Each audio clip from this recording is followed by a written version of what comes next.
Շնորհակալություն ազգային ժողովի մեծարգո նախագահ, նախ շնորհավորում եմ ձեզ այդ բարձր պաշտոնում ընտրվելու կապակցությամբ, հարգելի գործընկերներ, կներեք էլի, ինձ թվում է մենք էլի դարձի շրջանից յուր ենք անում, անկեղծ, էլի վատ տեղ ենք մտնում, պարոն Մանուկյան, հասկանում եք, երբ որ Լևոն Քոչարյանի կողքից, իր կողքին եք նստում, վեր եք կենում, գալիս եք այս ամբիոնից խոսում եք, կապ չունի մեզնից ում, ստացած ամսական աշխատավարձից, ընտանիքի անդամներից, դա չգիտեմ, դա նույնն է ոնց որ Snoop Dogg-ի կողքից վեր կենակ, գնաք ինչ-որ թմրանյութերի վաճառքի կամ թմրանյութերի շրջանառության դեմ խոսակ, կներեք համատության համար, դա ձեզ հետ կապ չունի, էլի, Snoop Dogg թմրանյութեր բան, դա չեմ ակնարկում, բայց դա այդքան անիրատեսական բան է, ձեր կողքի նստած մարդուց դատախազությունը պահանջում է եւ իր ընտանիքից $200 միլիոն ապօրինի գույք, $200 միլիոն դա գիտեք ինչքան է, պարոն Մանուկյան, եթե դուք 2000 տարի լինեք պատգամավոր, դուք $200 միլիոն աշխատավարձ չեք ստանա։ Այն թվերը, որոնց մասին, որ դուք աշխատավարձի, ամսական աշխատավարձի մասին, որ դուք խոսում եք, ձեր կողքի նստած պարոն Քոչարյանը կամ իր շրջապատը առնվազն, իրենց համար իմ կարծիքով տենց ինչ-որ թեյավճարի գումար է եղել։ Իմ տպավորությունն է այդ ամսական աշխատավարձերը, որոնց մասին դուք խոսում եք, որոնք մարդիկ ամսական աշխատավարձ են ստացել, աշխատավարձ 1 ամիս 30 օր աշխատելու դիմաց։ Դա այդ մարդկանց թեյավճարն է եղել 1 երեկոյի իմ կարծիքով։ Ասում բանա տենդերի է մասնակցել մի ընկերություն, որտեղ ամսական աշխատավարձով աշխատող է եղել ազգային ժողովի նախկին նախագահ Ալեն Սիմոնյանի եղբայրը։ Ժողովուրդ, նոր ասեցինք, Ռոբերտ Քոչարյանի խնամու ԱԱԲ-ն Հայաստանի Հանրապետության տենդերների շինարարական 50+%-ն է շահում։ Լավ, էլ ուրիշ ընկերություն այս երկրում չի կարա մասնակցի։ Այսինքն ոչ մի ուրիշ ընկերություն չի կարա մասնակցի, պետք է 100% լինի այդ թիվը։ Ու իրան պատկանող չէ, ինչը կարևոր է, ընկերություն, որտեղ ինքը աշխատում է, այսինքն մարդիկ որտեղ աշխատեն, հիմա ունեք ինչ-որ մեկի ձեր բարեկամները, հարազատները, որտեղ պետք է աշխատեն, որտեղ պետք է աշխատեն այդ մարդիկ, կամ Տիկին Խամոյանը գնացել ասում է, Վահագն Ալեքսանյանի մարզիչը նշանակվել է Մուլտիվելնեսի տնօրեն, նախ պարոն Նշան Մալխասյանը այո, իմ ընկերն է, նաև ինձ մարզել է, բայց ես վստահ եմ, որ ինձ մարզելը երևի այն ամենափոքր բանն է, որ աշխարհի երկակի եւ Եվրոպայի հնգակի, եթե չեմ սխալվում, չեմպիոն, իր ոլորտում մագիստրատուրա ավարտած եւ այդ նույն հիմնարկում ֆիթնես գծով տնօրեն աշխատած մարդու կենսագրությունում պետքա կարեւորություն ունենա։ Նաև մեր ցուցակում, այո, զբաղեցնում է իր տեղը, որպես պատգամավորի թեկնածու մոտավորապես նույն տեղն է մեր ցուցակում զբաղեցնում, ինչ Տիկին Աննա Գրիգորյանը ժամանակին ձեր խմբակցության ներկայից ղեկավարը զբաղեցնում էր Իմ քայլը դաշինքի ցուցակում, մոտավորապես նույն տեղն է, մի քիչ էս կողմ են կողմ կներեք։ Հա։ Ինչևէ, այստեղ կներեք էլի հարգելի գործընկերներ, պարոն Կարապետյան, ասում եք այդ ընկերությունները պետությունը վերցնում է եւ 0 օգուտ, չէ՞ ոնց 0 օգուտ։ Հիմա հետը բավականին խոշոր ընկերություն էր միջև այնտեղ ժամանակավոր կառավարչի նշանակումը, չէ՞։ Պարոն Ղազենյանն էստեղ է, չի թողի, որ բավականին խոշոր։ Հայաստանի Հանրապետության 1000 խոշոր հարկատուների մեջ որ երրորդն էր։ 21-րդն էր, միջև նշանակման պահին ժամանակավոր կառավարչի եղել է 21-րդ։ Հիմա 13-րդն է։ 21-ից 13-րդն է։ Պարոն Կարապետյան, մի ընդհատեք, խնդրում եմ։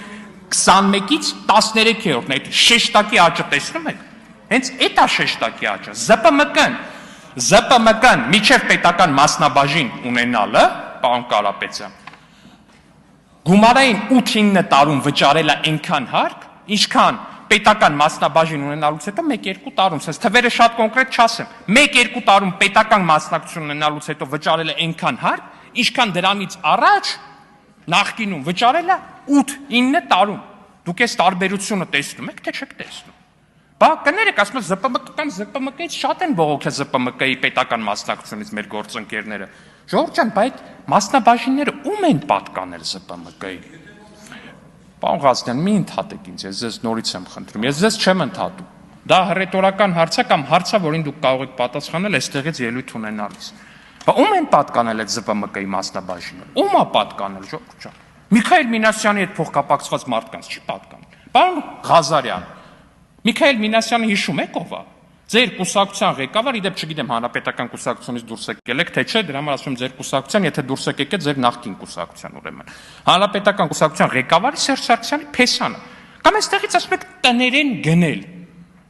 Հա, մարդիկ, այդ թվում եւ ես, չգիտեմ ճիշտ ասած, տարեթիվը չգիտեմ ճիշտ ասեցիք թե չէ, լավ չլսեցի, հիպոթեկով 20 տարով,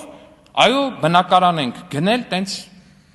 ու 20 տարի փակելու ենք այդ հիպոթեկը առաջիկայում։ Հիմա էլ փակում ենք իդեպ ամսական վճարով աշխատավարձից, այո, փակում ենք այդպիսի բան։ Պարոն Ղազարյան, այդ տների մասին, որ տենց հիպոթեկով 20 տարով տների մասին խոսում եք, այստեղ մոտիկ է, Թումանյան փողոցի վրա է։ Ձեր ղեկավարի եղբոր, Սերժ Սարգսյանի եղբոր, Սաշիկ Սարգսյանի տան ոսկեզոծ լիֆտի մեջ այդ առողջությամբ մտորելու ինչ որ բաներ ունեցել եք, թե չէ, ասենք մոտով անցնելուց, էլի, այնտեղ մոտով անցնելուց այդ լիֆտը կարծեմ սես դրսում բան ունի, որ նայում եք, տենց բանը առաջանում է, օրինակ այդ լիֆտի մոտով որ անցնում եք, տենց բանը գալի, ասում եք, այ գամ ազգային ժողով մի հատ Վահագն Ալեքսյանին ասեմ, դու 20 տարով հիպոթեկով տուն ես գնել, այ ազգադավ սրիկա ոնց ես հանդգնում։ Կամ առհասարակ, պարոն Ղազարյան, իմ խորհուրդն է ձեզ հաջորդ անգամ այս ամբիոնին մոտենալուց ներողություն խնդրեք։ Ներողություն խնդրեք այն բանի համար, որ դուք հայ զինծառայողների մահն եք կամեցել։ Դա նորմալ չի, հարգելի գործընկերներ, պարոն Կարապետյան, դա նորմալ չի։ Չի կարա դա նորմալ համարվի, հասկանում եք, որ ազգային ժողովի падգամավոր լինի մարդ, ով ասել է ես կամենում եմ, որ հայ սակրավորը մահանա, դա նորմալ չի։ Նորմալ չի, որ դա անհետևանք լինի, նորմալ չի, որ դրան անդրադարձ չլինի։ Նույնիսկ ներողությունից հետո դա նորմալ չի լինի։ Բայց միջև այդ ներողությունը դա առհասարակ դա աբսուրդի ժանրից է, չի կարա նման բան լինի, հարգելի գործընկերներ։ Դուք հայրենիքից եք խոսում, ձեր մոտեցումներից եք խոսում, մնացած եք խոսում, լավ եք անում, բայց ի՞նչ է նշանակում կամենալ հայ զինծառայողի մահը։ Հայ զինծառայողի մահը, ժողովուրդ ջան։ Ու մի հատ էլ գալ էստեղից ասել, այս իշխանությունը գործադիրը նշանակվում է Ադրբեջանից, այս մեկը նշանակվում է Թուրքիայից, կներեք, բա ում կողմից է նշանակվում падգամավորը, որը որ կամենում է հայ սակրավորի մահը։ Որ երկրի կողմից է նշանակվում, որ պետության կողմից է նշանակվում, որ հատուկ ծառայությունների կողմից է նշանակվում։ Տենց ոնց կլինի առհասարակ։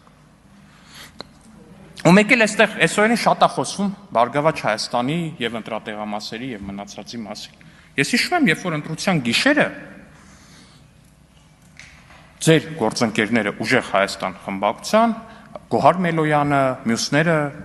լայվեր էին անում, բան էին անում, ասում են, այ տեսեք ինչ խայտառակություն է, զինվորները քվեարկում են ու այս ընտրությունը պետք է հաշվի, ու այս ընտրությունը պետք է հաշվի։ Ես հիշում եմ, ինչ էի ասում ես։ Ես ասում էի, ժողովուրդ ջան, մի զինծառայողների քվեարկությունը մանիպուլացրեք, մի դարձրեք բան, դուք գիտեք, որ զինվորների քվեարկությունը միշտ ավելի դժվար է ու պրոբլեմատիկ է, քանի որ զինվորները դիրքում են լինում։ Զորամասի զինվորները քվեարկում են, հետ են գնում դիրք, պերեսմենկա են անում ու այնտեղի զինվորներն են իջնում գնում քվեարկության, դրա համար երկար է տևում։ Ես հիշում եմ, որ ես ինքս թե հարցազրույցներով, թե գրառումներով, թե վիդեոներով ամեն կերպ փորձում էի պաշտպանել այդ զինվորների քվեարկության արդյունքները։ Դուք ամեն կերպ փորձում եք այնպես անել, որ այդ ընտրատեղամասերի քվեարկության արդյունքները չեղարկվեն։ Եվ օզարմանք, այդ արդյունքները չեղարկվեցին։ Այդ արդյունքները չեղարկվեցին, բայց բանից պարզվեց, որ այդ արդյունքները եթե չեղարկվեին, դա ձեզ ավելի ձեռ կտա։ Չնայած դա իդեպ վիճելի հարց է, որտեղ Տիկին Խամոյանն ասում է մանդատակող, եթե զուտ տենց բանով տրամաբանորեն մոտենանք հարցին, ապա Բարգավաճ Հայաստանի պոտենցիալ այդ 4 մանդատից 3-ը բաժինը ասել քաղաքացիական պայմանագրին եւ 1-ը բաժինը ասել Ուժեղ Հայաստանին, որը իդեպ այդ մանդատը վերցրել է։ Իսկ չի հրաժարվել։ Մեկն էլ ձեզ, մեկն էլ ֆանտաստիկ է, մեկն էլ ձեզ, Տիկին Գրիգորյան։ Բա ում եք ինչ ասում, բա եք վերցրել այդ մանդատը։ Բա դա թափուր թողեիք այդ մանդատը։ Հա, պարոն Մանուկյանը չէր դառնա, ճիշտ է падգամավոր, եթե այդպես չլիներ։ Բա չվերցնեիք այդ մանդատը, հարգելի գործընկեր։ Բա եթե այդքան սկզբունքային է, եթե դա ձեր համար իրոք այդքան սկզբունքային հարց է, եթե տեղի ունեցածը ձեր համար մանդատագողության պես բան է, բա չվերցնեիք, ուրեմն մանդատագողը դուք եք, ձեր իսկ առաջարկած տրամաբանությամբ, հարգելի գործընկեր։ Բայց ձեր տրամաբանությունը կեղծ է, ինչևէ 1000 ներողություն 20 վայրկյան ավարտեմ, էլի։ Հարգելի գործընկերներ, ես շատ եմ ողջունում մեր խմբակցության առաջադրումը պարոն Կոնջոյանի այս պաշտոնում, քանի որ պարոն Կոնջոյանը եղել է Փայլուն խմբակցության փայլուն ղեկավար եւ իր պարտականությունները կատարել է հրաշալի ուղղակի եւ նաեւ պարոն Կոնջոյանի առաջնորդությամբ, որ մեր խմբակցությունը դիմակայել է այն բազում փորձություններին, որոնք որ եղել են նախորդ գումարման ընթացքում, այնպես որ շատ ողջունում եմ ձեզ, պարոն Կոնջոյ։